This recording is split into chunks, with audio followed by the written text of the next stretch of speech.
Hi, and welcome. You're listening to the X22 Report. My name is Dave, and this is episode 1671 AN. Today's date is September 23rd, 2018, and the title of the episode is Plans Are in Place to Take Down the Entire Central Banking Apparatus. Now, before I get started, I just want to make an announcement. I uploaded a new interview with Dr. Dave Janda. It is on the X22 Report Spotlight YouTube channel. So all you need to do is go over to YouTube, type in X22 Report Spotlight, and it will bring you right to that interview. Or you can go to x22report.com or newsentinel.com, scroll down a little bit, look over to your right-hand side, you'll see the interview there. You can play it right on the site, or go to Steemit, that is steemit.com/@x22report, and you can play the interview right on Steemit. Let's get into the economic collapse financial news. Now, we know that the central bankers, they don't like anyone leaving their system, and we mentioned this many times before. And we've been showing that the EU has been pushing back quite a bit right now. Now we have George Soros. He has asked the European Union's highest court to revoke Article 50 and block the UK from leaving the EU. Why is he doing this? He's trying to kill the BREXIT deal. The Soros-backed group Best for Britain, and of course, every time we hear something where they're saying, oh, it's the best for you, you're a patriot, always think the opposite. This is not the best for Britain. It's actually the opposite. Think mirror. And I've been saying this for a very long time. Every time these deep state operatives, the central bank comes out to say something, always think the opposite of what it really means. So the Soros-backed group, Best for Britain, said it hopes to reverse the will of the British people by targeting voters in swing constituencies while simultaneously exploring every legal avenue available to them. Now, Soros also partnered with a group called HOPE, which really means hate most likely, because we're always thinking the opposite. And they received the support from Soros, his open foundation. And it looks like what they're trying to do is they're trying to push a new vote to vote away this whole Brexit nightmare. And we can see that they are ready to do about almost anything to stop this from happening. We see here in the United States, mortgage rates, they have jumped to 4-month highs as housing market hits a bump. Now, mortgage rates are moving up right now. When the Fed raises the interest rates again in September, this month, and probably in December, and throughout next year, the real estate market is going to completely implode.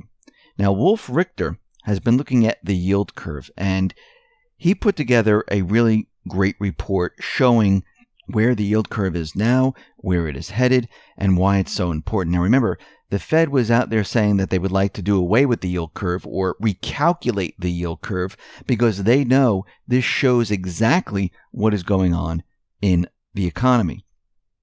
And this starts off to say, all bull markets come to an end, even the 35-year Great Bond Bull Market. Right now, the U.S. Treasury 2-year yield crept up about 3 basis points during this week to about 2.81% at the close on Friday. This is the highest since June of 2008. In the month or two, as the fourth rate hike for 2018 and more rate hikes next year are getting further baked into the equation here, the 2-year yield will cross the 3% mark. Just 2 years ago, many people out there, financial pundits, were saying, listen, and all these people are, on TV, MSNBC, and the rest, saying this would never happen again. That the Fed, in fact, could never raise rates to this point. But guess what? Here we are once again. And when we look at this, we can see that we are very, very close to an inverted yield curve. And we're so close, we're at like 0.25. And once it hits 0 and go below that, guess what? It is game over. And if we go back in time to like 2006 and 2007, the 2-year yield was higher than the 10-year yield. And that's what happened there is the yield curve then inverted. So if we look back in time, we can see that this scenario has played out many, many times before, where once the yield curve is inverted, what follows is a recession. And when we go back in time and we look at 2006, 2007, boom, we had an inverted yield curve. If we go back to 2001, boom, we had an inverted yield curve. Here we are at 2018. We are so close to an inverted yield curve. Right now, it is nearly flat. So the recession is coming, and we know that we are headed towards a transition. And we need to put this in context. Remember, the economy is being boosted up and manipulated by all the tools the central bank and the deep state have been using in the past. This is what Trump is doing right now. So this way, he can't be blamed for the entire system falling apart. Powell and Trump, I do believe they are working together, and they're raising the rates to bring this entire system down. And of course, what's going to happen is everything is going to be blamed on the central bank. We know that Trump has been out there contradicting not just the Fed, but the World Trade Organization and redoing all the trade deals with many different countries, or getting rid of the globalist trade deals, or renegotiating the global trade deals. Now, we understand that the World Trade Organization is the central bank, the globalist system to keep everything centralized. And we know eventually that either the World Trade Organization has to disappear, or everything has to be redone so it works with the new system. Now, it's not just the United States or Trump calling out the World Trade Organization. It seems that Russia, China, Brazil, India, South Africa, and the rest of the BRIC nations, they're all out there, and they all have a common position on the World Trade Organization. They want amendments. They want changes in the World Trade Organization. And several countries criticize the ineffectiveness of the WTO system. Remember, in August, Trump suggested that the U.S. might leave the WTO if there were no changes. Now, Trump said the WTO has been treating the United States very badly for years. BRICS are saying the same exact thing. They're all on the same page. And then we have to go back to, is Xi Jinping, is Putin, are they all working together to bring down the central bank apparatus? Yeah, because every single indicator that we're looking at is pointing in that direction. And we see that Powell, again, is raising the rates. Now, of course, Trump came out and contradicted the Fed, saying, I thought this was going to be an easy money Fed chairman. I didn't realize he was going to be an interest rate Fed chairman, and this is exactly what he wanted. He's using reverse psychology on the deep state, the mainstream media, to make them think that, he's not with Powell, but the opposite is actually happening.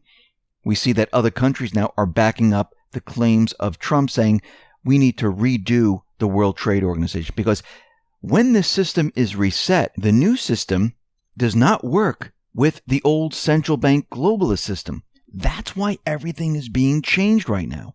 That's why we see bilateral trade agreements. That's why we see the globalist trade deals being dismantled. This is why they're calling out the WTO. This is why they're contradicting the Fed. This will continue because they're preparing everything and they're getting everything ready to break away from the central banking establishment. Everything that they put in place over the many, many years with the deep state, the globalists, and everything else to create this one world centralized system, everything is now changing. Everything is now going to be decentralized. That's why Russia, once again, is out there saying every single country should use their national currency, separate and apart from a central bank currency, which is centralized among many nations.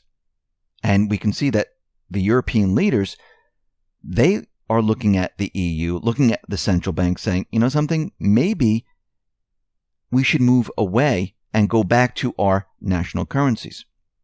And they've been talking about this for quite a while. Greece has been talking about this. Italy has been talking about this. Spain has been talking about this. And eventually what's going to happen, just like with the immigration crisis, countries are going to say, whoa, just a minute, we don't agree with this. A lot of countries didn't agree with the immigration process of the EU where they're bringing up all the refugees. The same thing's going to happen with the central bank currency. Eventually what they're going to say is, Now it's time to break away. Remember, everything is changing right now. The power is being brought back to the people. The days of the central bank, the deep state, the globalists, those days are over. And as more and more people wake up, as more and more countries take control of their system and remove those leaders that are in line with the central bank and the deep state, well, it's game over. And we can see that the globalist system, the central bank system, they are struggling now. Because you've never heard them come out and say, oh, cryptocurrencies is not real currency. Our currency is real. You never heard the biz come out and say things are changing because of Trump, or the IMF come out and say things are changing because of Trump. Yes, everything is changing right now. Soros is trying to push his agenda. The IMF, the biz, the central banking system, they're trying to push their agenda, but it's going nowhere. They're going to lose. And everything is about to change. And for the world to go through this change, it's going to be a little difficult in the beginning because we're going to be coming off the central bank system, a system where the central banks have convinced us, brainwashed us into thinking that debt is good. This is the way the economy is supposed to work, and trust them. They're working in the best interest of the people. But we know this is completely the opposite. So get prepared. We're going to go through a bumpy period of time. This is why you need to be ready and prepared for this. But on the other side, it's going to get a lot better. Listen, everyone, thanks a lot for listening. Be well, be safe, and especially be prepared. Thanks a lot.